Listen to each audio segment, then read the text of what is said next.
तो दोस्तों आज का ये जो वीडियो होने वाला है यहाँ पर हम ये जानने वाले हैं कि कोई एक कॉलम जब बनाया जाता है तो उसे फुटिंग से लेके स्लैब तक आपको कितना खर्चा आ सकता है। जब भी किसी कॉलम का कॉस्ट निकालना होता है तो एक्सकेवेशन, स्टील, कंक्रीट और शटरिंग वर्क का जो कॉस्ट है, इन सभी चीजों को जब हम जोड़ लेते हैं तो हमें फाइनल आंसर मिल जाता है। और जब भी आप एक कॉलम का कॉस्ट निकाल लेते हो तो बाकी कॉलम का कॉस्ट निकालने में आपको बहुत आसानी होती है। तो वीडियो को हम शुरू करते हैं, पर उससे पहले अगर आप लोग इस चैनल पे नए आए हो तो चैनल को जरूर सब्सक्राइब कर दीजिए। तो सबसे पहले तो ये जान लेते हैं कि जिस कॉलम के बारे में हम बात कर रहे हैं उसका आखिर साइज कितना होगा। तो जो कॉलम साइज हमने लिया है वो है 9 इंच बाय 12 इंच।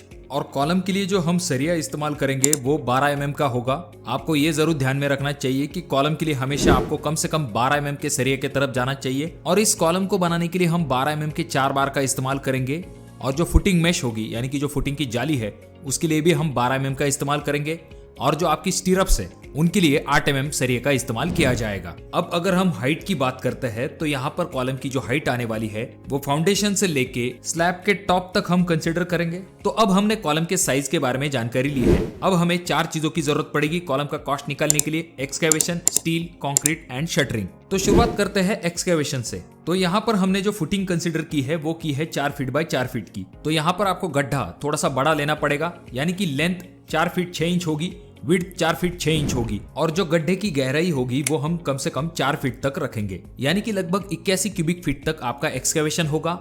और इस गड्ढे की खुदाई के लिए आपसे लेबर 600 रुपए तक चार्ज ले सकता है। तो एक्सकेवेशन का जो कॉस्ट आया है वो आया है 600 रुपए। तो अब बात करते हैं स्टील के बारे में। तो पहले हम फुटिंग के स्टील के बारे में जानते हैं, उसके बाद हम कॉलम के स्टील के बारे में बात करेंगे। तो फुटिंग की जाली के लिए हम 12 mm के सरिये का इस्तेमाल करेंगे। तो एक सरिये की जो लंबाई है वो इंच होगी और उसमें हम एल प्रोवाइड करेंगे दोनों बाजू को, जो कि 6-6 इंच के होंगे। तो इन चारों को अगर हम मिला लेते हैं यानी कि 6 इंच का L plus length plus 6 inch is equal to आ जाता है 4 फीट 8 इंच। यानी कि फुटिंग जाली का जो एक सरिया है उसकी लंबाई हो गई 4 फीट 8 इंच। अब यहाँ पर फुटिंग जाली के लिए हम सेंटर टू सेंटर डिस्टेंस यानी कि 2 बार के बीच का डिस्टेंस 6 इंच रखेंगे। तो इस हिसाब से अगर हम देखें तो 2 जालियों के लिए हमें 16 बार की आवश्यकता होगी, यानी कि ऊपर के जाली के लिए 8 बार और नीचे के जाली के लिए 8 बार, कुल मिला के 16 बार की हमें आवश्यकता होगी। तो हमें क्या करना पड़ेगा, 16 बार हमें लगने वाले हैं और एक बार की लेंथ हमने निकाली है जो कि है 4 फीट 8 इंच। इन दोनों को अगर हम मल्टीप्लाई कर लेते हैं यानी कि 16 multiply 4 feet 8 inch is equal to आ जाता है 74.56 फीट। अब ये तो हो गई फुटिंग के सरिये की बात। अब बात करते हैं कॉलम के लिए जो सरिया लगने वाला है उसकी लेंथ कितनी होगी। तो कॉलम के लिए जो सरिया लगने वाला है उसमें पहले तो आपको फुटिंग जाली के ऊपर जो एल प्रोवाइड किया जाता है उसके लिए 2 फीट कंसिडर करना पड़ेगा। उसके बाद में फुटिंग से लेके ग्राउंड लेवल तक आपका जो सरिया है वो 4 फीट तक लगेगा। उसके ऊपर ग्राउंड लेवल से प्लिंथ लेवल तक आपका 3 फीट का सरिया लगेगा। और प्लिंथ लेवल से आपका जो स्लैब टॉप है वहां तक आपको 10 फीट का सरिया लगेगा। और स्लैब के अंदर अगर हम सरिये को एंड करने वाले हैं तो वहां पर हमें 6 इंच एल प्रोवाइड करना पड़ेगा। तो कुल मिला के हमारी जो लेंथ बन जाती है इन 5 चीजों को जोड़ने के बाद, यानी कि 2 feet plus 4 feet plus 3 feet plus 10 feet plus 6 inch is equal to आ जाता है 19 फीट 6 इंच। और इस तरह के हमें 12 mm के 4 सरिये लगने वाले हैं, यानी कि 19 feet 6 inch multiply 4 is equal to आ जाता है 78 फीट। अब हमने फुटिंग की लेंथ निकाल ली है, कॉलम की लेंथ निकाल ली है। अब बात करते हैं स्टीरअप के बारे में। ये जो रिंग कॉलम को प्रोवाइड की जाती है आखिर ये आपको कितनी फीट लगने वाली है। तो ये जो स्टीरअप्स है इनके लिए हम 8 mm का इस्तेमाल करने वाले हैं। अब एक स्टीरअप की लेंथ लगभग 3 फीट तक आती है। इस तरह की 39 स्टीरअप्स हमें लगने वाली है और एक स्टीरअप की जो लेंथ है वो 3 फीट है, यानी कि 39 मल्टीप्लाई 3 इज इक्वल टू आ जाता है 117 फीट। यानी कि 8 mm का हमें सरिया 117 फीट लगने वाला है। तो अब हमें इस कॉलम के लिए लगने वाले सभी स्टील की लेंथ मिल चुकी है। अब इसकी मदद से हम आसानी के साथ इसका वजन निकाल सकते हैं। तो पहले हम फुटिंग और कॉलम के लिए जो 12 mm के सरिये लगने वाले हैं उनका वजन निकालते हैं। तो फुटिंग के लिए जो 12 mm सरिया लगने वाला है वो 74.56 लगने वाला है, यानी कि लगभग 75। उसके बाद में 78 फीट स्टील हमें कॉलम के लिए लगने वाला है। अब इन दोनों को अगर हम जोड़ लेते हैं यानी कि 75 प्लस 78 इज इक्वल टू आ जाता है 153 फीट। और जब हम इस फीट को मीटर में कन्वर्ट करते हैं तो हमारा आंसर आ जाता है 46.64 मीटर। अगर हम 1 मीटर लंबा 12 mm का सरिया लेते हैं तो उसका वजन होता है 0.89 kg।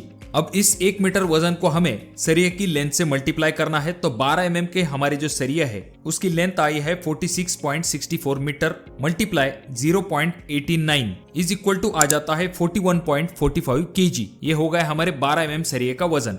उसी तरह से अगर हम 8 mm की बात करते हैं तो 8 mm की हमारी लेंथ आई है 117 फीट, जिसे कि हम मीटर में कन्वर्ट करते हैं तो आंसर आ जाता है 35.67। और 8 mm के सरिये का 1 मीटर का वजन होता है 0.40 kg। तो हमारे 8 mm के सरिये की लंबाई है 35.67 metre multiply 0.40 is equal to आ जाता है 14.09 kg। अब यहाँ पर हम 12 mm और 8 mm दोनों सरिये के वजन को मिला लेते हैं, यानी कि 12 mm के सरिये का वजन आया है 41.45 kg प्लस 8 mm का 14.09 kg इज इक्वल टू आ जाता है 55.54 kg। और 65 रुपए का हम स्टील का रेट मान के चलेंगे प्रति किलो के हिसाब से, तो 55.54 हमारा स्टील का वजन मल्टीप्लाई 65 स्टील का रेट इज इक्वल टू आ जाता है 3610 रुपए। तो ये तो होगा स्टील का कॉस्ट। तो चलिए अब बात करते हैं कंक्रीट के कॉस्ट के बारे में। तो फुटिंग के लिए जो कंक्रीट लगने वाला है वो 16 क्यूबिक फीट तक लगेगा। उसके बाद में कॉलम के लिए हमें लगभग 14 क्यूबिक फीट तक कंक्रीट लगेगा। इन दोनों को अगर हम मिला लेते हैं तो हमें टोटल 30 क्यूबिक फीट तक कंक्रीट लगने वाला है। इस क्यूबिक फीट को हम क्यूबिक मीटर में कन्वर्ट करते हैं तो हमारा आंसर आ जाता है